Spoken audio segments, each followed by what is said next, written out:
Disco Inferno, you know. Morning, y'all! Aldous was a year older yesterday, wasn't you, Aldous? 27 at last, afternoon. Oh, you're so funny. Thank you all. Disco Inferno, you know. Editing to go. And apparently the rains are coming, which is a little annoying. So yesterday's question. Do a proper job. So most people believe in John Ram's drop, not drop, replace, penalty was all okay. Few not quite understanding the change in the rules as I understand it, which they get then confused comparing it maybe to the Lexi incident a little bit. So today's question. Push. It hasn't come yet, don't remember them. Push. And school. She's remembered them. Yeah, I know, I remember. So the Ping G400 driver's gone back down in head size, so it's gone down to 445, whatever it's gone down to. What does that mean to you? So does it mean it might affect MOI? Does it mean that the company's got nowhere to go, so they're just going to go the other way of other companies? Does it mean head shape has no effect on MOI? What does it mean? It's gone down in shape. I think it's an interesting dialogue. Down there, post comments, hit thumbs up as always. What button should they hit, Orla? Subscribe button. Correct.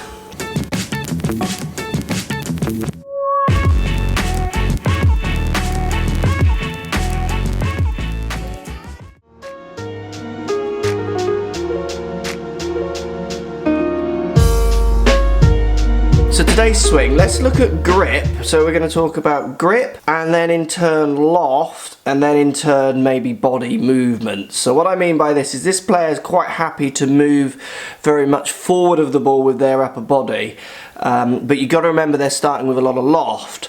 So let's talk about how this might be an issue when you move through lofts and how that movement might complement that grip, but not when you start taking loft off. What are you telling? Milo. I'm telling her. What are you telling of? He was being annoying. Oh, not again, Milo! I would just sat here. Yeah, you're the perfect child and he's the annoying one. So first ideas, let's talk about the functionality of this move. Right hand grip this way on the club. So what I would call strong. That's going to have a tendency to want to do this to the face, take loft off and possibly make it left of a path. So if I stand here, turn face this way, I might want an impact now which is more this way. So what's the easiest way of doing that might be to try and get ahead of the ball. See how that balances out? So this player turning the face this way with use of grip, handle forwards, body forwards, impact will reduce loft. But if that player starts with a lot of loft, which we can see in this video, it might not make a difference. But when we go down to drivers, it could make a big difference. So with this player, I would like to do a two-pronged attack. First idea, I'd like them to get their head over the butt end of their club. Ping grip logo I can see on the top of this club. I want you to make a backswing where you can see the ping grip logo, and I want you to make a downswing feeling which with your right hand where you can still see the ping grip of this logo. See how that feels in relationships to butt bends and side bends, those ideas. You're going to find it easier to make this move. Head on top of ping logo, head moves forward so I can now see this side of the grip, and then downswing obviously stays forward so I can see all this side of the grip. Try and keep your head looking on that ping logo so you can't see either side of the grip. Even you could do a few where you start trying to see this side of the grip just to get the feel of that side bend with rotation through impact that we see a lot of players do. Now if you do this on the range and the ball starts going left, obviously grip, not taking in account of all this lean and forward movement, taking that out might make that face return a long way left of a path and you might get some pull hooks. If you do, we might have a go with the grip this afternoon.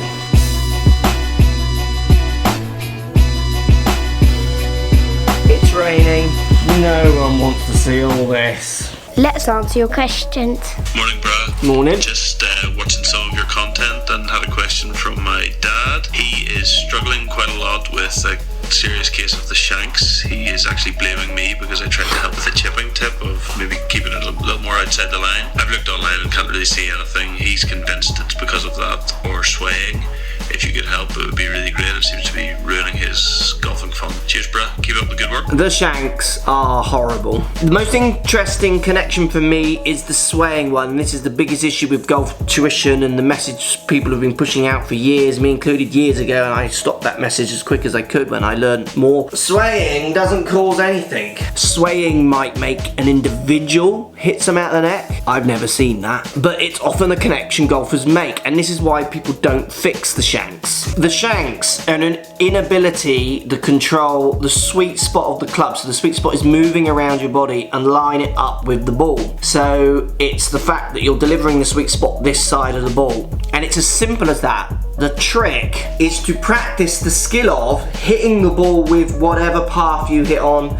Zero path, out to in to out, doesn't matter what path, and then deliver the toe to the ball, the middle to the ball, the heel to the ball. That's the skill. Those people who practice that skill get the shanks out of them. People who relate it to swaying, out to in to out, they often don't fix shanks. It reoccurs. They go out of it, they fall back into it, they go out of it, they fall back into it. People that you train to control the sweet spot in relationship to the ball, so practice hitting some out the toe, out the heel, out the middle, they conquer the shanks. So get your dad to mark his face up with some tape so he can see where he's hitting it. Ask him to hit it out of this section. When he can hit it out of this section consistently, ask him to hit it here. When he can hit it here consistently, maybe even ask him to hit it here. But certainly finding the toe will be the skill he needs to be able to get rid of that horrible golf shot.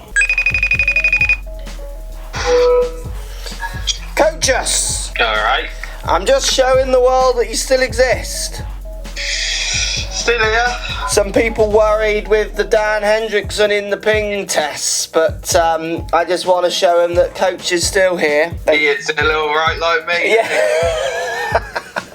We got some great videos of Dan actually to talk about his spin numbers compared to mine. It was really interesting actually to see how different he was to me, where obviously when we played, we felt like it was so similar, but his game is so dramatically different in what clubs he can use and all those kind of things. Can't go out there, it's raining. Just shocking. But that shouldn't stop you playing with that right hand grip. You'd be amazed how this really helps people get their right hand grip in a constructive place on the club, especially when they're right hand strong underneath grippers. If I put the club in my palm and then try and hold it, gets me all the way round to the right side.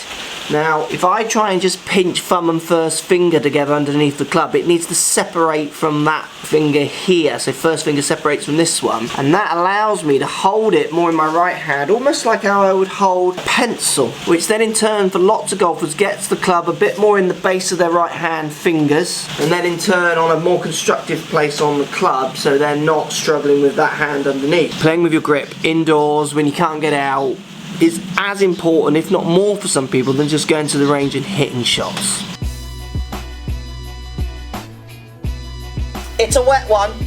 Oh, poor connection again. You're having a nightmare, aren't you? It's not me, it's you. It's your virgin rubbish. Nothing wrong with my connection, bruh. Look at those dispersion numbers. Then the last idea I want you to practice is catch up. So what I mean by catch up is getting this end to feel like it's catching up through impact with this end, rather than this desire to have everything so far forward. Using my trusty door frame, because I still can't go outdoors because it's raining. Anything up against a straight side like the door frame is great for playing catch up. So hips fire, upper body fires, so still feel like you're turning everything, and get the shaft of the club laying against the door frame, feeling like it's all catching up. You can even try a few where you feel like the head gets ahead of the door frame handle back, just to feel that club overtaking. Remember, your head isn't as far forward anymore. So you're not here. You've done the first drill, so you're lining up with the ball a bit better. You haven't got this turn coming into the ball from that poor grip anymore. You've got that grip change, so you haven't got this. We're gonna need this to hit better shots. You will be amazed how getting people to control face the path is so often influenced by them trying to get different alignments of the handle to the head. Because it's not been thought about for golfers for so often, because of the term reference opened and closed always confuses because there's loft in there as well. Getting this end to line up with this end, overtake or not, can really seriously change people's face to path control in a really positive way. I see it time and time again with many students.